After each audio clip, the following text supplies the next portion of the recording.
From the News Channel 5 Network, this is Sportsline.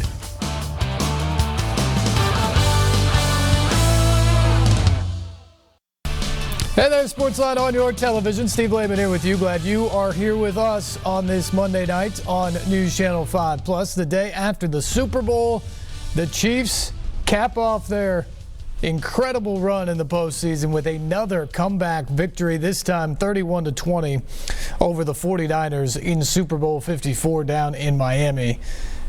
And I think you have to start there. The Chiefs were down by 10 midway through the fourth quarter. It was the third straight postseason game in which they trailed by double digits. And they just shook every single one of them off and oftentimes won the games running away with it. I mean, think about this. In their three postseason games, the Chiefs went on 41-0 run, went on a 28-0 run, and yesterday scored all 21 points in the fourth quarter to win 31-20.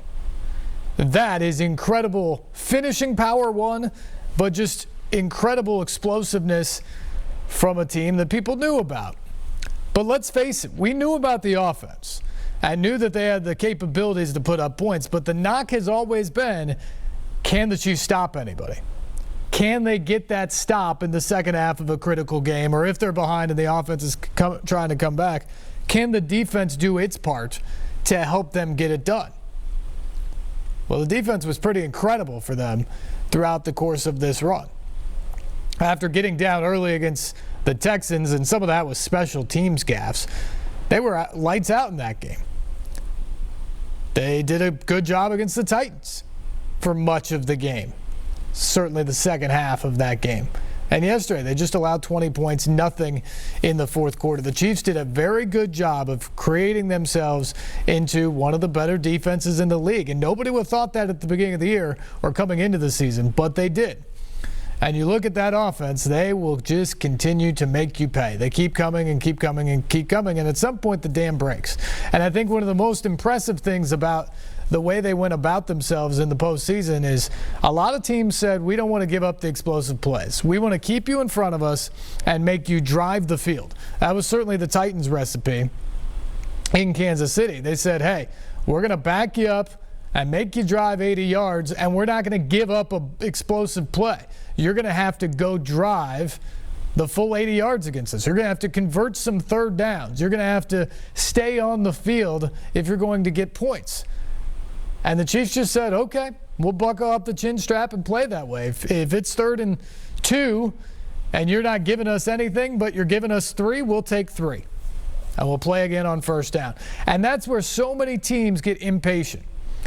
If you looked at the Ravens, the Titans employed a similar game plan against Lamar Jackson in that Ravens offense, which was as explosive as the Chiefs during the regular season, although they do it in very different ways. But I think Baltimore got impatient. The Titans got a lead in that game, and they said, we're going to make you drive the field. We're going to make you make the third down plays. We're going to make you stay out there. We're going to make you drive 10, 12 plays down the field. And then we're going to make you convert in the red zone if you're going to score. And Baltimore got impatient. They couldn't stick with what got them there. They couldn't stick with the game plan. They weren't content to go three plays to get 10, 12 yards and then new life with a new set of downs. They just weren't. And they made mistakes ultimately. Kansas City said, okay, that's all you're going to give us? If you're going to guard everybody deep, if you're going to put extra attention over the top and make sure we can't hit that explosive play, well, we'll just take what you give us, and we're going to beat you that way. And they did. And they also stuck with it, that when they struggled or they were a bit off early on in games or they had to punt a couple times or maybe turned the ball over in yesterday's case, they just stuck with it and said, you know what?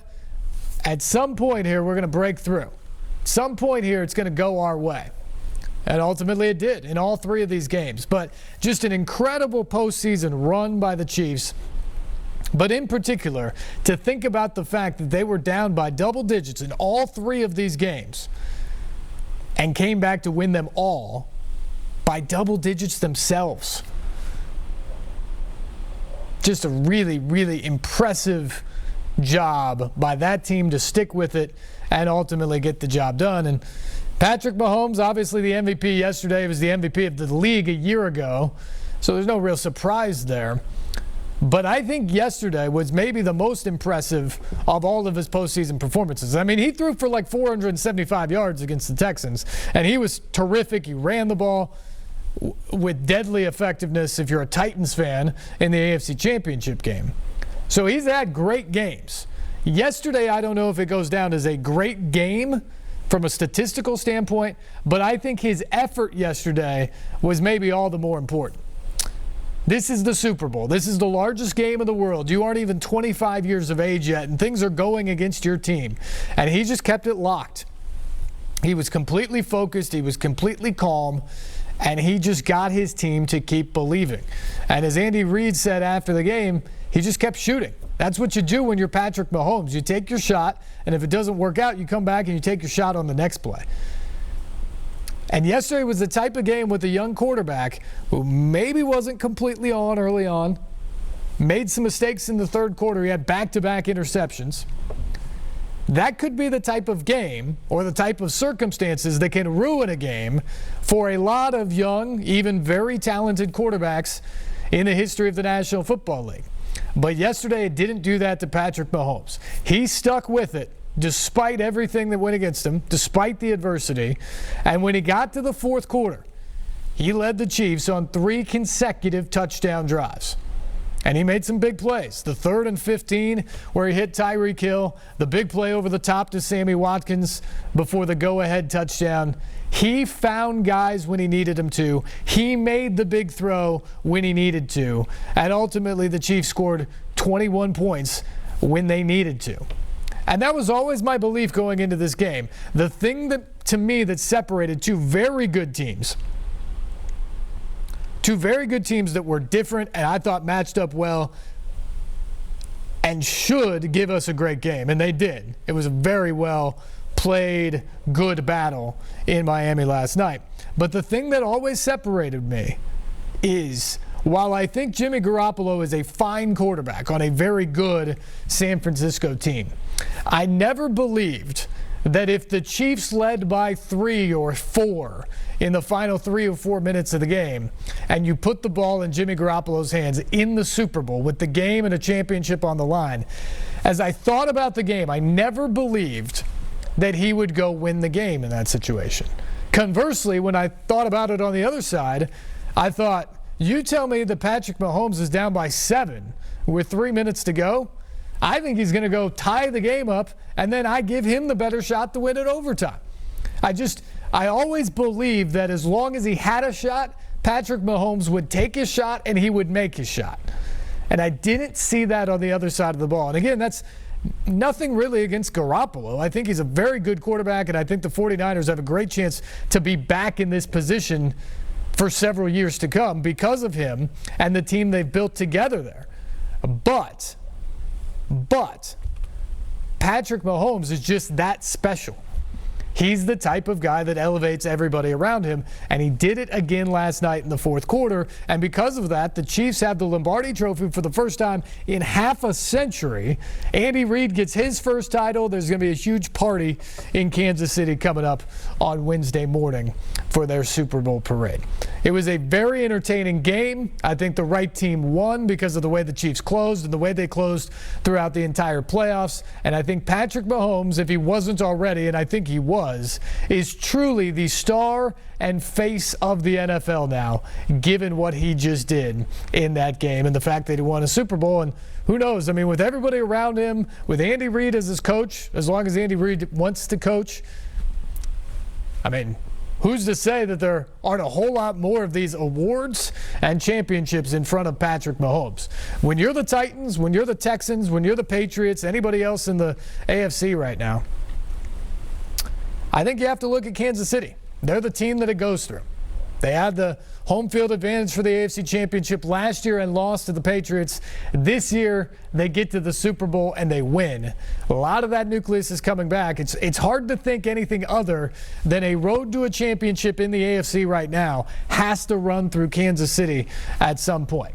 Maybe if you're the Patriots and Tom Brady's coming back, you can still think, hey, we've done this enough. We've done this more than they have. This is still kind of our league and our conference, and feel good about that. But I think if you're anybody else, you've got to think about how you match up against that team that we watched win it all last night and how you get by them. And I know certainly John Robinson and Mike Vrabel and the Titans have to feel that way because they did everything in this postseason run. They beat the AFC South champion Texans. They went to New England and beat the Patriots, the reigning Super Bowl champs. And then they knocked out the team with the league's best record in Baltimore.